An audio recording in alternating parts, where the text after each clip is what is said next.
এবার নজর রাখবো কোচবিহারে আজ কৌশল বৈঠক অভিষেকের ভোটের আগে আজ সাংগঠনিক বৈঠক অভিষেক বন্দ্যোপাধ্যায়ের। এই বিষয় নিয়ে আরো বিস্তারিত জানবো আবিরের কাছ থেকে। আবির, কি জানা যাচ্ছে এই কৌশল বৈঠক সম্বন্ধে?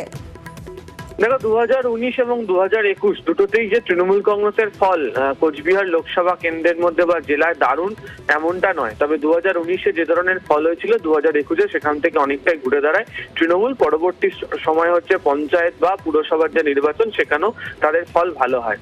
এই পরিস্থিতিতে দাঁড়িয়ে এবারে লোকসভা নির্বাচনে কোচবিহার অন্যতম নজর কাড়া একটি কেন্দ্র রাজনৈতিক দিক থেকে।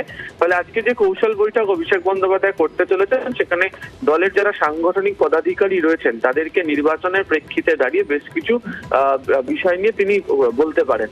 যেটা গুরুত্বপূর্ণ সেটা হচ্ছে যে এক তো কেন্দ্রীয় বঞ্চনার মতো ইস্যুকে নিয়ে তৃণমূল কংগ্রেস সরব হয়েছে, তবে প্রত্যেকটা লোকসভা কেন্দ্র ধরে ধরে তারা বেশ কিছু রিপোর্ট কার্ড তৈরি করেছে, কোথায় তারা এগিয়ে কোথায় তারা পিছিয়ে।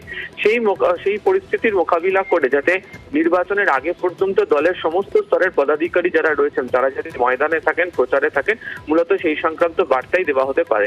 তবে যেহেতু গত কয়েকদিন ধরে কোচবিহারের তৃণমূল বনাম বিজেপি রাজনৈতিক একাধিক লড়াইয়ের বিভিন্ন সময় আসছে, সেক্ষেত্রে দাঁড়িয়ে দলের কর্মীদের ভূমিকা কি হবে এবং এর মোকাবিলা করতে নেবে কি কৌশল তৃণমূল কংগ্রেস অবলম্বন করবে, তা আজকের বৈঠক থেকে অভিষেক বন্দ্যোপাধ্যায় রাখতে পারেন।